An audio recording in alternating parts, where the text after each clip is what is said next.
बिस्मिल्लाहिर्रहमानिर्रहीम, अस्सलाम वालेकुम नाज़रीन। मैं खुरम गर्ज़ी एक बार फिर आप सबको प्रोग्राम से ज़िंदगी में बहुत बहुत खुशामदीद कहता हूँ। जनाब, प्रोग्राम से ज़िंदगी सच न्यूज़ का लाइव क्लिनिक है, जहाँ आप लोगों की खिदमत में लाइव हाज़िर होते हैं मंगल से जुमेरात 3 दिन 4:05 पर। और लाइव आने का रीज़न ये होता है कि आप लोगों को प्रोग्राम में शामिल किया जा सके। जो भी हेल्थ इशू आपका, कोई भी बीमारी है, बीमारी के बचाव के सिलसिले में बात करनी है, बीमारी के मैनेजमेंट के सिलसिले में बात करनी है, तमाम चीज़ें हम प्रोग्राम में डिस्कस करते हैं। और कोशिश हमारी ये होती है कि प्रोग्राम में पाकिस्तान के माहिर हेल्थ प्रोफेशनल्स को दावत दी जाए ताकि एक सही इन्फॉर्मेशन आप लोगों तक पहुंचाई जा सके। जैसा कि आप लोगों को मालूम है, प्रोग्राम से ज़िंदगी में हम लोग जिस्मानी सेहत के साथ साथ नफ्सियाती सेहत पे भी बात करते हैं। और बहुत अरसे बाद हम लोग दोबारा नफ्सियाती सेहत पे आज प्रोग्राम करने जा रहे हैं, क्योंकि जनाब मंशियात की जो यूज़ है, सब्सटेंस यूज़ जो है, ड्रग यूज़ है, उसकी रोकथाम का आलमी दिन मनाया जा रहा है वर्ल्ड पूरी दुनिया में। तो उस सिलसिले में हमने कहा कि बात करनी बहुत ज़रूरी है। हमने अपने प्रोग्राम में सिद्रा अख्तर को दावत दी। सिद्रा अख्तर जो हैं वो क्लिनिकल साइकोलॉजिस्ट हैं और अपना एक जो है वो ड्रग एडिक्शन के जो लोग होते हैं उनको हेल्प करने का उनका एक इदारा भी है, सिद्रा अख्तर फाउंडेशन के नाम से, राइट। और सिद्रा तो और उस पर भी काम कर रही हैं और इंशाल्लाह सिद्रा अख्तर से हमारी गुफ्तगू रहेगी इस मौजू पर। और इसके साथ ये भी बताता चलूँ कि आप लोगों को कोई सवाल है तो कॉल करें 0512321200 पर या 0512321203 पर। दो हमारे ये नंबर हैं, इन पे आप कॉल कर सकते हैं, अपना सवाल पूछ सकते हैं, कोई भी हेल्थ इशू है उस पर भी बात कर सकते हैं। और सेहत ज़िंदगी के नाम से हमारा फेसबुक पेज है, उसको भी नोट कर लें। अगर आपका कोई सवाल है वहाँ पर भी आप सबमिट कर सकते हैं। और साथ साथ से हमारा जो फेसबुक है उस पर आप जनाब देख सकते हैं कि किस दिन किस हेल्थ प्रोफेशनल ने किस मौजू पर हमारे प्रोग्राम में गुफ्तगू करनी है। हम लोग चलेंगे सिद्रा की तरफ, गुफ्तगू का आगाज़ करेंगे। आपका कोई सवाल है तो फ़ोन उठाएँ, कॉल करें, अपना सवाल पूछें। सलाम अर्ज़ करता हूँ सिद्रा। वालेकुम अस्सलाम। Sidra, thank you very much, आपने टाइम निकाला हमारे प्रोग्राम के लिए। अच्छा सिद्रा, एक तो पहले ये थोड़ा सा बताइएगा मुझे कि जो ड्रग यूज़ की बात हम लोग करते हैं, इनसे बचना है, किस चीज़ को हम लोग ड्रग कह रहे हैं? कोई कैटेगरीज़ हैं इनकी? बिल्कुल ऐसा ही है। सबसे पहले तो खुरम साहब, आज के इस प्लेटफॉर्म से जो हमारा मौजू है वो बहुत अहम इसलिए है कि ड्रग एडिक्शन पाकिस्तान का एक बढ़ता हुआ मसला है। और जैसे हमारी यूथ है जो पाकिस्तान की एक बड़ा चंक है, और उस यूथ के पास जो अनएम्प्लॉयमेंट का शिकार है, जो स्ट्रेस का शिकार है, फ्रस्ट्रेशन का शिकार है, और सोशल मीडिया का उनके पास प्लेटफॉर्म मौजूद है जहाँ पे वो छोटी उम्र में रिलेशनशिप्स के अंदर पड़ जाते हैं और फिर वो साइकोलॉजिकली डिस्टर्ब हो जाते हैं, तो वो किसी सहारे की तलाश में निकल पड़ते हैं। और वो सहारा क्या होता है? वो ड्रग्स होते हैं। अच्छा। वो ड्रग्स की सूरत में उन सहारों को अपनाते हैं। हमारी यूथ के अंदर अभी 2013 में एक रिसर्च की गई जहाँ पे 6.7 मिलियन लोग पाकिस्तान की आबादी में एडिक्शन का शिकार है। इसमें सिगरेट और नस्वार को शामिल नहीं किया गया था। अच्छा। और अब आप देखें कि हमारी आबादी के हिसाब से हम 4 गुना बढ़ चुके हैं एडिक्शन के अंदर। और अगर मैं आपको स्टैटिस्टिक्स बताऊं तो हर तीसरा नौजवान नशे की लानत में मुब्तला है। और वो अपने आप को गलत नहीं समझ रहा। बेशक आप चरस का इस्तेमाल करें, आप हेरोइन का इस्तेमाल करें, आप पार्टी ड्रग ले रहे हैं, आप किसी भी किस्म की जो एडिक्शन के अंदर इन्वॉल्व हैं, तो वो आप यानी कि कहना चाहिए कि आपके बिहेवियर के अंदर एक नेगेटिव चीज़ है। जहाँ तक बात रह गई, लोगों को अवेयरनेस ही नहीं है कि एडिक्शन है क्या बेसिकली, या सब्सटेंस अब्यूज़ क्या है और यूज़ क्या है। यूज़ और अब्यूज़ में भी लोगों को नहीं पता। देखिए, किसी भी किस्म का केमिकल, अगर हम बहुत आसान आम फहम जो कहना चाहिए कि डेफिनेशन बताएं तो पता चलेगा कि एडिक्शन वो है जो किसी भी तरह का केमिकल आप उसकी डिपेंडेंस का शिकार हो जाएं, यानी कि आप उसकी आदत में मुब्तला हो जाएं, आप उसकी लत का शिकार हो जाएं। अब ये जो केमिकल है वो अब देखिए, एक चाय के अंदर थोड़ा सा केमिकल पाया जाता है और हमें उसकी भी क्रेविंग होती है, हमें उसकी भी तलब होती है। तो यहाँ पर मैं उन केमिकल्स की बात कर रही हूँ जो कि बहुत हाई लेवल के हैं। यानी कि अगर सिर्फ चरस की बात की जाए तो उसके अंदर 634 जो है वो केमिकल्स, एक्टिव केमिकल्स पाए जाते हैं, जिसमें सबसे अहम जो है वो टेट्राहाइड्रो कैनाबिनोल है, जिसके नाम पे चरस का नाम कैनबिस रखा गया। अच्छा। अब ये क्या करती है? ये आपके ब्रेन के अंदर जाके आपके फैट्स के अंदर जाके जमा हो जाती है। अच्छा। अब पाकिस्तान के अंदर जो स्ट्रीट लैंग्वेज यूज़ की जाती है, जो स्ट्रीट नेम है ड्रग्स के, वो ऐसे है कि हम लोग चरस को, जो कि साइकोलॉजिकली आपको बिल्कुल हैंडीकैप कर देती है, हम ये कहते हैं कि चरस जो है वो फ़कीरी बूटी है, मलंगी बूटी है। हर सूबे के अंदर कुछ नशों को बुरा नहीं समझा जाता है। और फिर कुछ क्लासेस के अंदर नशे को बुरा नहीं समझा जाता है, जैसे एलीट क्लास है, वहाँ पे पार्टी कल्चर, पहले पाकिस्तान के बड़े शहरों में ये कॉन्सेप्ट नहीं था, लेकिन अब बाकायदा यहाँ पे पार्टी कल्चर्स के अंदर ड्रग्स, पिल्स का इस्तेमाल बढ़ता चला जा रहा है। और खुरम साहब, आपको सबसे अहम ये बताऊं कि पाकिस्तान इस टाइम आइस एडिक्शन, एक नया बढ़ता हुआ नशा, लोग हेरोइन, चरस को छोड़ के अब आइस एडिक्शन की तरफ जा रहे हैं, और वो इतना इजीली अवेलेबल है कि 50 रुपए का भी मिल रहा है और 100 रुपए का भी मिल रहा है। अब आप इससे अंदाजा लगाएं कि 50 रुपए तो एक स्कूल गोइंग बच्चे के पास पॉकेट मनी है, और वो अब माँ बाप उसके साथ नहीं है, वो क्या उससे उन पैसों से खरीद रहा है और वो क्या उसका मिस यूज कर रहा है, ये माँ बाप भी नहीं जानते हैं। और बच्चा जब एक बड़ी बीमारी की तरफ शिकार हो जाता है, अब यहाँ पे दूसरा सवाल ये है खुरम साहब कि इसका इलाज माहिर नफ्सियात करते हैं, तो इसका मतलब है कि ये एक नफ्सियाती मसला है। हमारे पाकिस्तान में क्या किया जाता है कि अगर कोई शख्स नशे की आदत का शिकार हो गया तो पहले उसको मारा जाता है, उसको उसके ऊपर टॉर्चर किया जाता है कि ये जी मारेंगे तो बिल्कुल ठीक हो जाएगा, ऐसा नहीं है। फिर उससे ताने दिए जाते हैं कि तुमने एक गलत काम कर दिया, तुमने फलां कर दिया, लेकिन उसकी साइकोलॉजी पे बात नहीं की जाती कि वो क्या ऐसी वजह थी जिसकी वजह से वो बंदा इतने इंतहाई कदम पे पहुंच गया। कि देखें, एडिक्शन एक ऐसा अमल है कि आप और मैं नहीं कर सकते हैं। अगर आपको पता हो कि ये चीज़ ऐसी है जो पीने के बाद मैं अपनी सेंसेस में नहीं रहूँगा, तो ये हर किसी के अंदर इतनी नहीं होती हिम्मत कि वो उसको ट्राई करे। लेकिन ये लोग जो होते हैं ये थोड़ा एक्स्ट्रा ऑर्डिनरी, यानी कि कहना चाहिए कि दिलेरी का मुजाहरा करते करते बुज़दिली में पड़ जाते हैं और वहाँ पे मुख्तलिफ एडिक्शन का शिकार हो जाते हैं। और फिर खुरम साहब, यहाँ पर आपको मेडिकल, जैसे कि आपका शो मेडिकल से रिलेटेड है, पाकिस्तान में इस टाइम 5वें नंबर पे हमें आज HIV एड्स पे हैं और इसके ऊपर पर्दा डाला जा रहा है। और वजह क्या है, इसकी सबसे जो मेन कॉज है वो ID यूजर्स हैं जो इंजेक्शंस लगाते हैं। वो 100 रुपए का नशा खरीद लेते हैं लेकिन 10 रुपए की सिरिंज नहीं खरीदते, और एक ही ग्रुप में बैठ के वो नशा करते हैं और फिर वो बाकियों को भी इस HIV का शिकार होते हैं। फिर TB और फिर उसके बाद यरकान, ये ऐसी बीमारियां हैं जो ड्रग एडिक्ट्स के अंदर पैदा हुई बहुत ज़्यादा होते हैं। बिल्कुल सारी, जहाँ ये लोग बैठे हुए होते हैं जिस तरह की। अच्छा सिस्टर, बड़ा अच्छे अंदाज में आपने जो है ना पूरी स्टोरी स्ट्रीमलाइन जो है वो कर दी लोगों के सामने, और नो डाउट ये ऐसी चीज़ें जिनको नज़रअंदाज किया जाता है, हर लेवल पे नज़रअंदाज किया जा रहा है, पेरेंट्स के लेवल पे, हुकूमती सतह पर। बच्चे तो ज़ाहिर बात है वो उनको नहीं इल्म इन चीज़ का। सबसे पहले आपने एक बात की कि हेल्प लोग ढूंढते हैं, कोई प्रॉब्लम होता है जो है, रिलेशनशिप प्रॉब्लम है या पढ़ाई, कुछ लोग लेके पढ़ाई को सीरियस होते हैं, बहुत सी मुख्तलिफ चीज़ें। हेल्प जो है पहले स्टेप की बात हो रही है, तो हेल्प फिर अल्टरनेट क्या है? देखिए, सबसे पहले खुरम साहब कि हमें ये चीज़ समझने की ज़रूरत है कि एक बीमारी है, ठीक है, और इसका इलाज मौजूद है। देखिए, पूरी दुनिया में ड्रग रिहेबिलिटेशन के अंदर मरीज़ों को रिहेबिलिटेट करके उन्हें नॉर्मल ज़िंदगी की तरफ लेके आया जाता है। अब वजह क्या है कि लोग क्यों नहीं इसके ट्रीटमेंट की तरफ आते? लोग ये कहते हैं कि जी इसका इलाज करवाया तो ये फिर नशे पर लग जाएगा। ये बिल्कुल ऐसी बीमारी है जैसे शुगर और ब्लड प्रेशर, कि जब तक शुगर में आप चीनी का इस्तेमाल छोड़ के रखते हैं आप ठीक रहते हैं, जब तक आप नमक का इस्तेमाल छोड़ के रखते हैं आपका BP ठीक रहता है। इसी तरीके से एडिक्शन का ट्रीटमेंट भी यही है कि आपने नशे को छोड़ना है, आपने उससे एहतियात करनी है, आपने उस नशे में नहीं जाना। यहाँ पे सबसे अहम एक और जो पर्सपेक्टिव है उसकी तरफ भी मैं लेके जाऊँ कि इसके अंदर सबसे पहले जो रोल है वो माँ बाप का है। अगर बाप सिगरेट का इस्तेमाल करता है तो वो बच्चे के अंदर जेनेटिकली ये चीज़ मौजूद है कि वो बड़ा होकर सिगरेट पिएगा। बड़े ड्रग्स की उसकी मेमोरी के अंदर, उसकी जेनेटिक मेमोरी के अंदर ये चीज़ शामिल है कि वो सिगरेट पिएगा।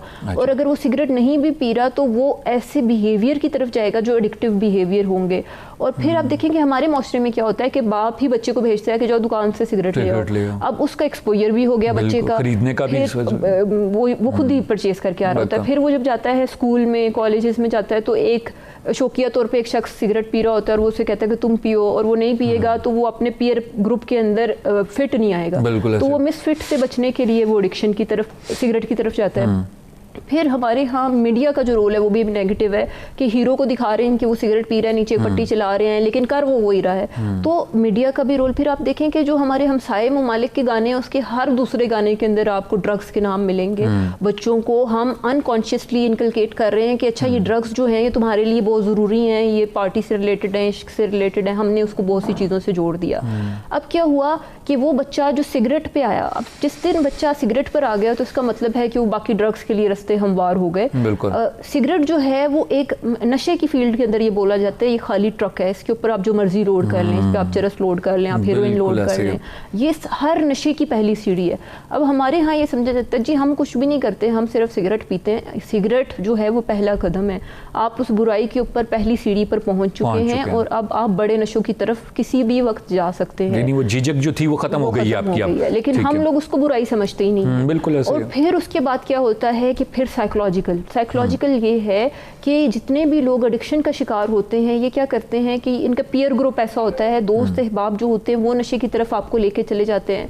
फिर उसके बाद जो दूसरा पर्सपेक्टिव है जो बहुत ज़्यादा अहम है वो है कि आपकी इन्वायरमेंट, आप अब देखा गया है कि जितने लोग भी एडिक्शन की तरफ आते हैं ये वो लोग होते हैं जो छोटे इलाकों में रहते हैं या फिर बड़ी एलीट क्लास में मूव करते हैं, वो लोग एडिक्शन की तरफ आ जाते हैं। और फिर यहाँ पर आज आपके शो के तवज्जुह से मैं पेरेंट्स को कुछ अलार्मिंग साइंस बताना चाहूँगी कि वो क्या है। देखिए, सबसे पहले जब बच्चा, मुझे 3 साल का बच्चा दिखाए, मैं उसे देख के बता दूंगी कि ये नशा तो नहीं करता, वो क्या साइंस हैं, करेगा बड़े होके नशा तो नहीं करेगा।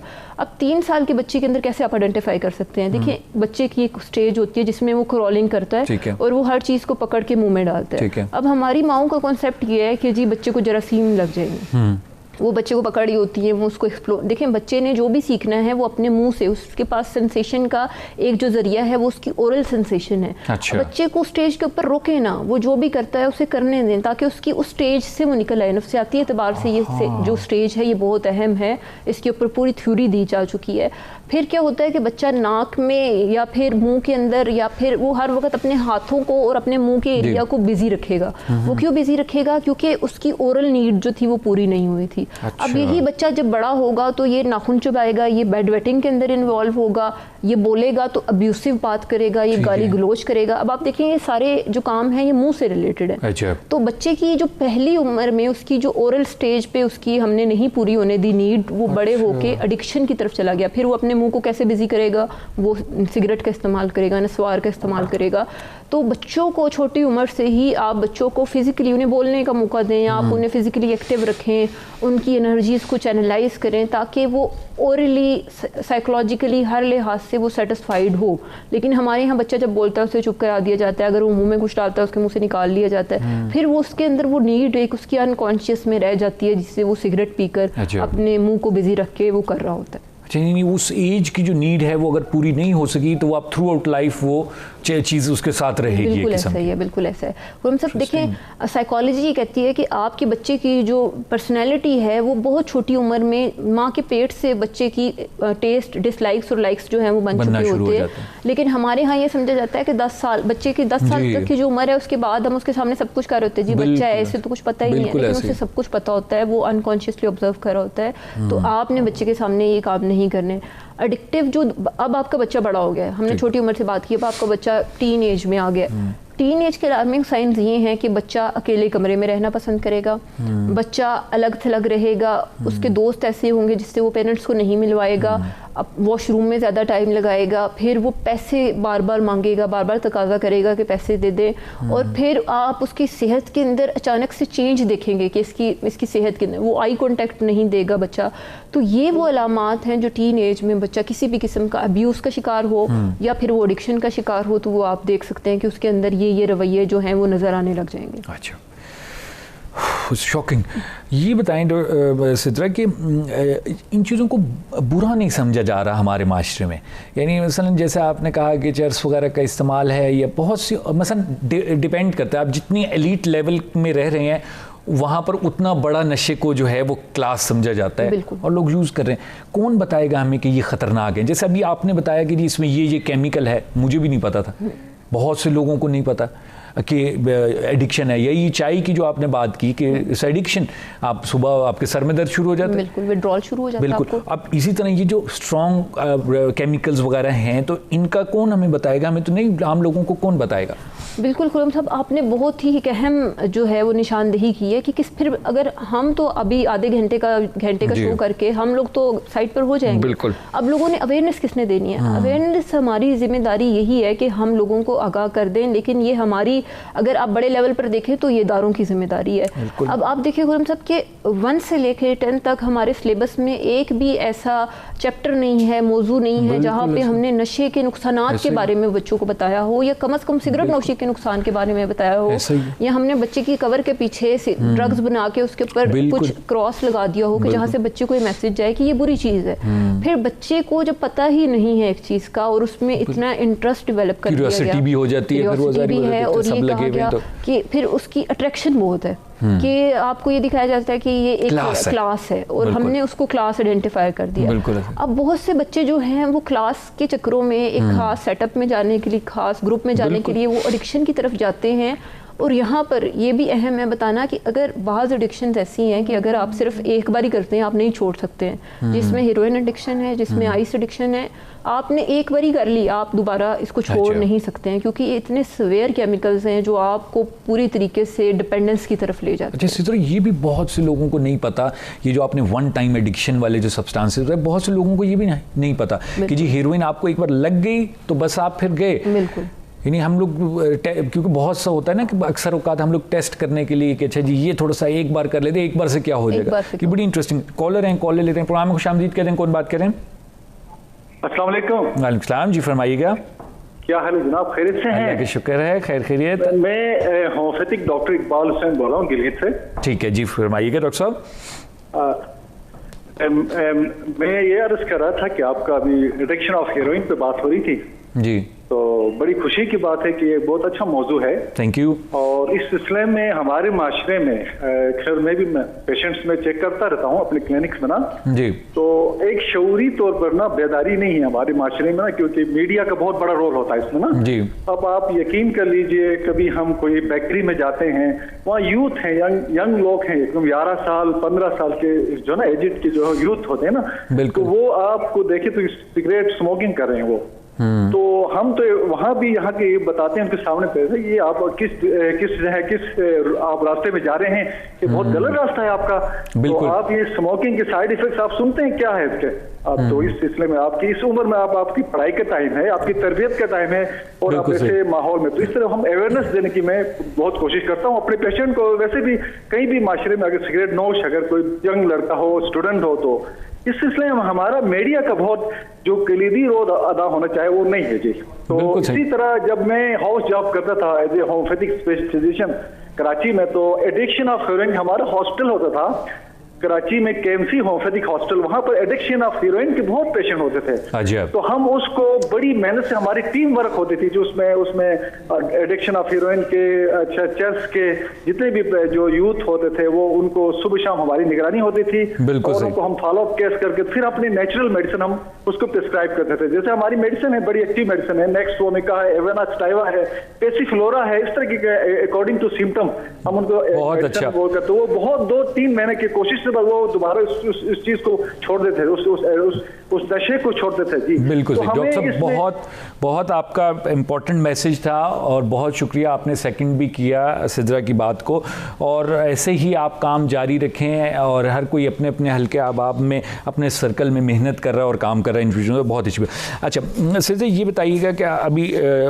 जैसे हमने बात की कि हाँ कि बुरा नहीं लोग समझते, अब जैसे आपने कहा कि सिलेबस में ये कौन लाएगा सिलेबस, इतना बड़ा क्या मसला है कि एक सिलेबस में, क्योंकि मेरे ख्याल में मेजॉरिटी हमारे बच्चे जो हैं ये 8वीं 9वीं 10वीं की एज में सिगरेट पीना शुरू करते हैं, तो ये क्या बड़ा मसला है? कौन सा अपने रॉकेट साइंस है इसमें कोई कि एक चैप्टर आप डाल दें इन एडिक्शंस का? खुरम साहब, पूरी दुनिया के अंदर जो इकोनॉमी का एक सबसे जो ब्लैक इकोनॉमी है उसके अंदर सबसे अहम जो रोल प्ले करते हैं वो ड्रग सेलर्स हैं। तो यहाँ पर हम ब्लैक माफिया की अगर बात करें तो इनका ये ऐसे मगरमच्छ हैं जो हर इदारे के अंदर बैठे हुए हैं और सरकारी इदारों के अंदर बैठे हुए हैं, जो नहीं चाहते कि उनकी दुकान बंद हो, और अपनी दुकान ना बंद करने की चक्करों में वो हमारी यूथ का कहना चाहिए कि हर लिहाज से उन्हें ख़त्म कर रहे हैं, उनको बिल्कुल बर्बाद कर रहे हैं। तो ये अब हमारे जो इदारे हैं इन्हें कलेक्टिव लेवल पे सोचना चाहिए कि वो क्या इनिशिएटिव हैं। आप सिर्फ ये कर लें, आप जब बच्चों की एज है, जैसे अभी बहुत से ऐसी जगहों पर बच्चों को आगाह किया जाता है कि पुबर्टी के अंदर क्या चेंजेस आ रही हैं। बहुत सी कंपनीज ऐसी हैं प्राइवेट लेवल पे,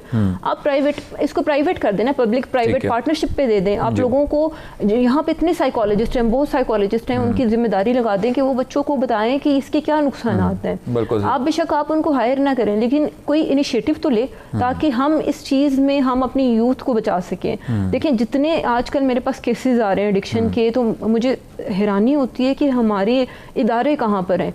अगर आप ANF की बात करते हैं, ANF के पास एक हमारी फोर्स है, लेकिन उसकी HR, क्योंकि मैंने उस इदारे के साथ काम किया, मुझे पता है कि उनके पास HR बहुत कम है, उनके ह्यूमन रिसोर्स बहुत कम है और मसला बहुत बड़े पैमाने का है। अच्छा। अब इतनी सी फोर्स जो है वो इतने बड़े मसले को हल नहीं कर सकती। वो वैसे भी ऑपरेशनल टाइप के हैं कि जी पकड़ना, छापा मारना, इस तरह की चीज़, लेकिन ये जो अवेयरनेस और इसमें शायद मेरे ख्याल से उनका कोई इतना वो रोल प्ले कर रहे हैं, लेकिन वो एक, क्योंकि ये एक बहुत बड़ा एक तालाब है और इसके अंदर एक मछली बराबर आप जो इनपुट डाल रहे हैं वो कोई फायदा नहीं देती। अब यहाँ पर सबसे अहम है पुलिस का रोल। अब पुलिस क्या करती है, पुलिस की कभी आप तफ्तीश पढ़ें या फिर FIR पढ़ें तो वहाँ पर एक ही तरह का मुकदमा डाला जाता है कि बंदा जा रहा था, उसके हाथ से सफ़ेद शॉपर निकला, उसके अंदर इतने किलो चरस बरामद या हेरोइन बरामद। यानी कि आज तक पुलिस ने इतनी भी हिम्मत नहीं की कि वो अपनी रिपोर्ट इधर जो करने का तरीका कार है उसको इन्वेस्टिगेट किया जाए, उसी को बदलने, वो एक ही तरीके कार को लेकर चल रहे हैं। माजर के साथ कॉलर हैं, कॉल ले लेते हैं। प्रोग्राम में खुशामदीद कहते हैं, कौन बात कर रहे हैं?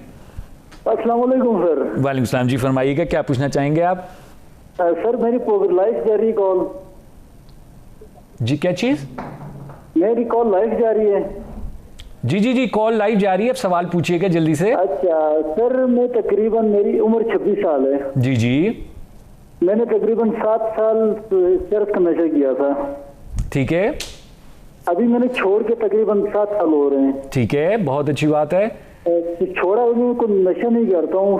मुझे सर गुस्सा बहुत ज्यादा आता है, जब मैं किसी से लड़ता भी नहीं हूँ, छेड़ता, मुझे किसी से भी मतलब जरा सी बात करूँ, कोई बुरी बात लगे तो मुझे उसकी जान से मतलब जान लेने का ही दिल करता है। मुझे आम हाथ से मारने का दिल नहीं करता, इसलिए मैं किसी से बहस भी नहीं करता हूँ किसी हवाले से। सही। मैं कोई बुरी बात मैं सुन सकता हूँ, घर के अंदर भी मैं कम ही बात करता हूँ, कहीं मेरी वजह से किसी को मतलब सर न फाड़ दूँ, किसी का नाक न फाड़ दूँ, दांत न तोड़ दूँ। बिल्कुल सही। आपका सवाल जो है सिद्रा ने सुन लिया, सिद्रा पे कमेंट करेंगे, जरूर सुनिएगा टीवी पे। जी सिद्रा, क्या कहेंगे? अच्छा, सबसे पहले तो ये जो कह रहे हैं कि इन्होंने चरस 7 साल इस्तेमाल की, 7 साल में उसने आपको इतना नुकसान पहुंचा दिया है कि जहनी तौर पे आप मसाइल का शिकार हो गए हैं, आपको ट्रीटमेंट की ज़रूरत है। और दूसरा ये अभी कह रहे हैं कि इन्होंने नशा छोड़ा हुआ है, लेकिन इन्होंने नशा नहीं छोड़ा हुआ। या तो इन्होंने खुद कभी हफ्ते में 1 दिन कर लेते हैं, क्योंकि अलामात वही हैं जो नशे के इस्तेमाल के साथ होती हैं। अच्छा। या फिर दूसरी बात ये होती है कि अगर इन्होंने बिल्कुल छोड़ा हुआ है तो किसी ऐसे शख्स के साथ बैठ रहे हैं जो चरस पी रहा है, इनके साथ बैठ के वो आप पैसिव नशा कर रहे होते हैं, वो भी उतना ही नुकसानदेह है। सबसे पहले तो ये देखें कि आपने बिल्कुल नशा छोड़ दिया। 7 साल का मतलब है कि 7 साल में आपने एक बारी भी नहीं पी हो। ठीक है। आपकी जो अलामात हैं वो अभी भी इंडिकेट कर रही हैं कि आप कभी कभी कर लेते हैं। तो सबसे पहले तो आप अपने साथ होनेस्ट रहें। दूसरा ये कि जो आपने अलामात बताई, चरस पीने वाले बंदे की कुछ अलामात होती हैं कि 2 बंदे आपस में बात कर रहे हैं, उससे लगेगा कि मेरे बारे में बात कर रहे हैं, शुक शुबहात का शिकार रहता है, फिर उसे गुस्सा बहुत आता है, चिड़चिड़ापन बहुत होता है। ये कुछ अलामात हैं जो चरस पीने वाले के अंदर मौजूद होती हैं।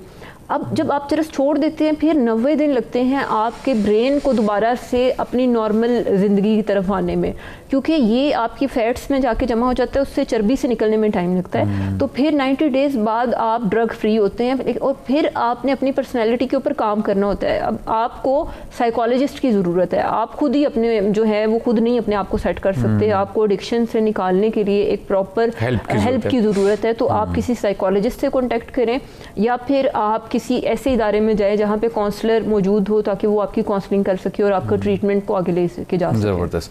सिद्रा, एक दोबारा मैं वो एक सवाल पूछूंगा आपसे कि इंटरटेनमेंट सिर्फ नशा ही क्यों है हमारे मुल्क में?